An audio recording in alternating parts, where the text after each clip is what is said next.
Today's gemstone is an amazing historical gem that I happen to have a soft spot for. I think not a lot of people know a lot about it. Here are 5 things you need to know about coral gemstones. One of the biggest things that makes coral so unique is that it's actually considered an organic gemstone. So similar to pearls and other organic gems like tortoiseshell or ivory or jet, coral is considered organic because it does not have a traditional mineral crystal structure. It comes from a living organism, and that makes it organic. As you can imagine, because coral is a natural substance, it definitely has to be protected from overharvesting and other dangers to the environment. So coral is actually a substance that is protected by the Convention of International Trade on Endangered Species. So you definitely need to be very careful when purchasing coral. I'm going to get into this a little bit more later in the video, but definitely if you're on vacation and say planning on crossing international borders, this is something you might need a permit to do.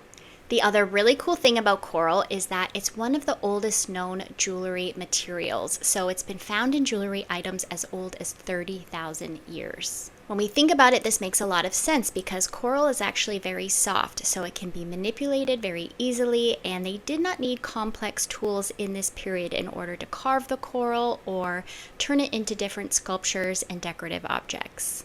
Since then, coral has definitely remained a very popular jewelry item throughout history and has been popular with various groups throughout history, including the ancient Romans, the ancient Egyptians, through the Middle Ages, indigenous groups, indigenous Celtic groups, and it's very much always been cited as a symbol of promoting your health, protecting you against the evil eye, and has also been cited a lot as being a helpful tool for fertility. We've also seen some major designers over the years really use coral a lot in their collections, which is quite amazing. Of course, we don't really see it anymore because it is such a protected item. However, designers like David Webb, Christian Dior, and Van Cleef & Arpels have been known to use coral quite a lot in their historical collections. The center for marketing coral and buying and selling coral has remained the same over hundreds of years, and that is definitely in Italy, which makes a lot of sense because the oldest source for the most important coral has always been the Mediterranean Sea. Naples is definitely the true center, and there are families who live in Naples for hundreds of years who have passed down, again, the buying and selling and sourcing of coral jewelry. This, of course, includes some very traditional items that have been made from coral, again, for hundreds of years, including cameo jewelry. Again, for very high quality coral to grow that we're looking for to use in jewelry, it needs these very specific conditions, including very calm waters, very specific temperatures of water, and again, it needs to be very clean, pollution-free water with not a lot of kind of muddiness floating around in that water either. So as you can imagine, this is actually very, very difficult to find. Due to overpollution, over-harvesting of coral, the Mediterranean Sea is actually pretty much extinguished as far as being a source for coral at present day. And so Italian craftsmen who are still very much using this material have had to look elsewhere for sourcing coral, including Malaysia, Japan, the Philippines, and other places in Asia, especially places that are also known for harvesting pearls. Now, when you're looking at different qualities of coral jewelry, the most valuable and prized is by far what is called Oxblood color coral. And this is a true, intense, saturated orangey red coral. Of course, this is very much the traditional idea that we get in our heads when we think of coral. And in Italian, if you are shopping, let's say, somewhere in Italy for coral jewelry, they might call this carbonetto or rosso scuro coral. The second most valued and popular color of coral is actually a very pretty peachy pink coral, and in Italian they call this pelle d'angelo, but it's also known as angel skin coral. This is my personal favorite when it comes to coral. I think it just has such a unique and beautiful, very pretty and flattering color on everyone's skin who wears it. Aside from those two colors, you can actually find coral in lots of different shades, including cream, lavender, and even blue. And these are natural corals, but of course they are very rare and hard to find.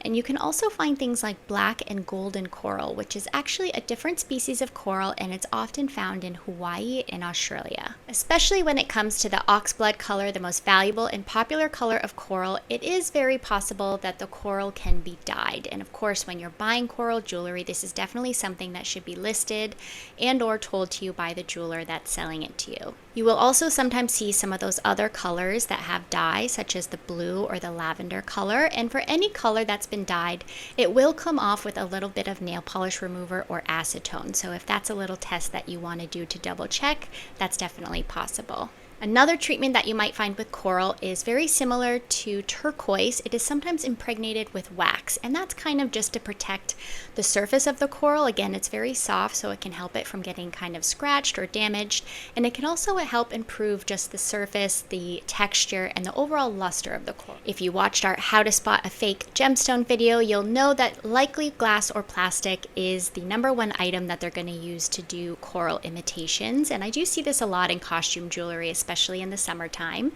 But with glass or plastic, it's definitely going to be a little bit too uniform and perfect looking. Keep in mind that coral is a natural substance, so when you look very up close to it, you do see that texture, almost like a wood grain or ivory, kind of faint lines that give coral that kind of natural beauty. With glass or plastic, the color is going to be a little bit too uniform, and if you're looking at beads, for example, or a cameo, every single bead is going to be exactly the same, which with natural coral, it's definitely not going to look like that. You're going to have variations of color and texture. As I mentioned at the top of the video, buying coral can feel a little bit tricky, and definitely the best way to do this is to look for vintage pieces, especially from mid-century when coral jewelry was particularly popular, because this is definitely the most sustainable way to buy the coral. You don't want to buy something new where the coral is being harvested at present.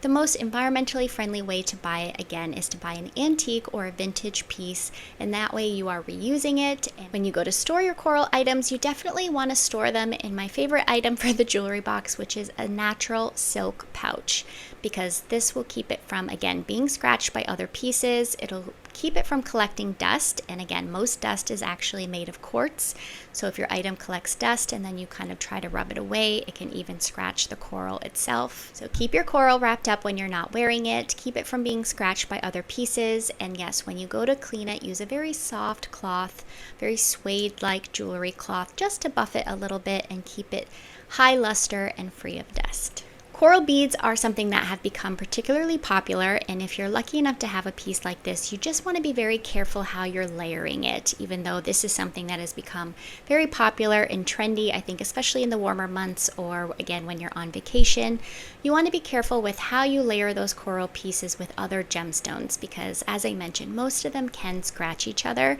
so that's not really something that I would do. If that's the look that you're after, I would go for something that's imitation, let's say, or even a different material that's dyed to look like coral, and that way you don't have to worry about scratching your beautiful natural coral piece. Overall, I just think coral is such an amazing gemstone for its history, its natural beauty, and of course that it's organic and it comes from the sea. It's just a beautiful piece of jewelry to have. Again, if you're shopping for it, please try to look for vintage or antique pieces that you can add to your collection, and be sure to take care of it properly in order to keep it for a long time and be able to pass it on to future generations. If you have any other questions about coral or other organic gemstones, please feel free to put them in the comments below, and visit us on Instagram at Winston Gems and Jewelry.